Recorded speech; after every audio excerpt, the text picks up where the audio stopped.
তদন্তে নেমে পুলিশের সামনে আসে ভয়ঙ্কর তথ্য।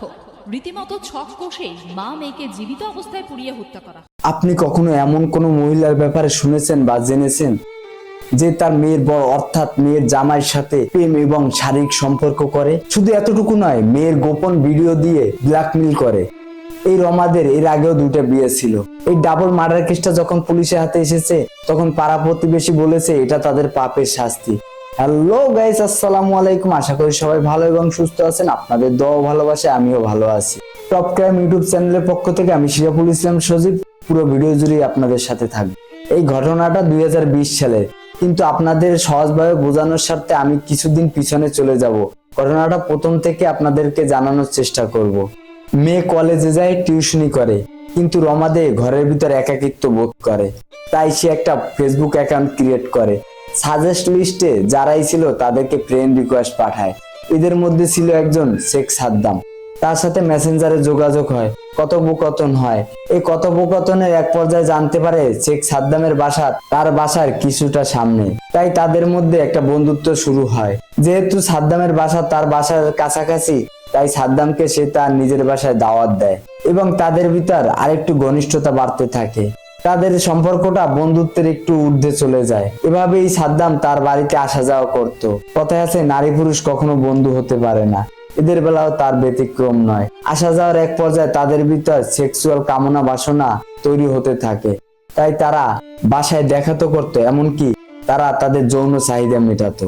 রিয়া ছিল একটা অল্প বয়সী মেয়ে। সে একদিন ফেসবুকে স্ক্রল করতে করতে সাদ্দামের আইডিটা তার সামনে আসে।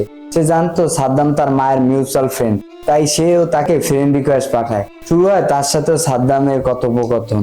এই কথা চলাকালীন রিয়া সাদ্দামকে ভালোবেসে ফেলে এবং সাদ্দাম এটা জানায় না যে তার মায়ের সাথেও তার একটা ঘনিষ্ঠ সম্পর্ক আছে। সাদ্দাম ডাবল গেম খেলতে থাকে। তার মায়ের সাথে সেক্সুয়াল সম্পর্ক আর মেয়ের সাথে ভালোবাসার সম্পর্কে জড়িয়ে পড়ে সাদ্দাম। এভাবেই চলতে থাকে। রিয়ার সাথে সাদ্দামের সম্পর্কটা তার মা রমাদেও জানতে পারে, কিন্তু সে কিছুই বলে না। সে ভাবে তার পথটা তো অনেক ক্লিয়ার হয়ে গেছে। মেয়ের জামাই হলে কেউ তো আর সাদ্দামকে সন্দেহ করবে না, তাই সেও তার সেক্সুয়াল কামনা বাসনা পূর্ণ করতে পারবে। কতটা নিজ মনের মানুষ ছিল এই রমাদে। একবার ভেবে দেখুন, নিজের মেয়ের বয়ফ্রেন্ডের সাথে সেক্সুয়াল সম্পর্ক, এমনকি মেয়েকে বাধা দেয় না, মেয়েকে আরো এই পথে ঠেলে দেয় তার নিজের স্বার্থ হাসিল করার জন্য। কিছুদিন পরে তারা হলদিয়া থেকে দুর্গাচর শিফট হয়। সেখানে লিভিং এ থাকতে শুরু করে রিয়া এবং সাদ্দাম। তারা বিয়ে ছাড়াই থাকতে শুরু করে, কিন্তু এতে রমাদেও বাধা দেয় না। কিন্তু তার মনে তো এর চেয়েও জঘন্য প্ল্যান ছিল। এভাবেই চলতেছিল। হঠাৎ করে রিয়া তার মায়ের সাথে সাদ্দামের সম্পর্কটা জানতে পারে। এই কথাটা রিয়া তার ডায়েরিতেও লিখেছিল। সে ডায়েরিতে লেখে সাদ্দাম তাকে নিয়ে সুখী নয়। সে তার মায়ের সাথেও সম্পর্ক চালিয়ে যাচ্ছে, এমনকি শারীরিক সম্পর্ক প্যারালালি দুজনের সাথেই এই শারীরিক সম্পর্ক চালিয়ে যাচ্ছে। সাদ্দামও বড় খেলোয়াড়। সে মা মেয়েকে একসাথেই ব্যবহার করত। রিয়া সাদ্দামের ভালোবাসায় অন্ধ ছিল, তাই সে সাদ্দামের সব ভুল ক্ষমা করে দিয়ে তার সাথে আবার একসাথে থাকতে শুরু করে। কিন্তু রিয়া আরো জানতে পারে সাদ্দাম একজন বিবাহিত পুরুষ, তার ঘরে ছোট একটা সন্তানও আছে। তারপরও রিয়া সবকিছু ক্ষমা করে দেয়। সে সাদ্দামকে বলে, তুমি ওই মহিলাকে ডিভোর্স দিয়ে আমাকে বিয়ে করো। কিন্তু সাদ্দামের মাথায় তখন আকাশ ভেঙে পড়ে।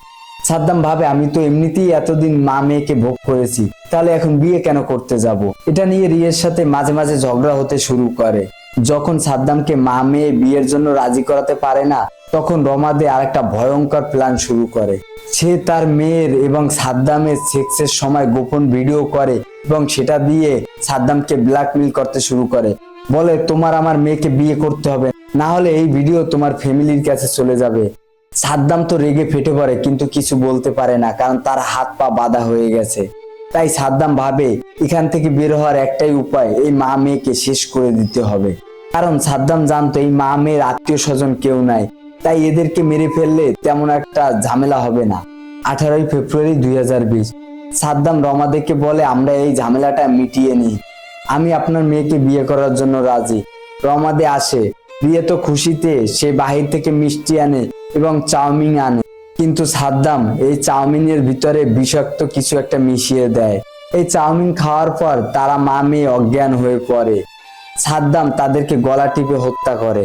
সে লাশগুলো গুম করার জন্য তার বন্ধুদেরকে গাড়ি নিয়ে ডাকে। তারা একটা জায়গা সিলেক্ট করে, তারা ভাবে ওই জায়গা নিয়ে এদের দুজনকে পুড়িয়ে দেবে, তাহলে কোনো প্রমাণ থাকবে না।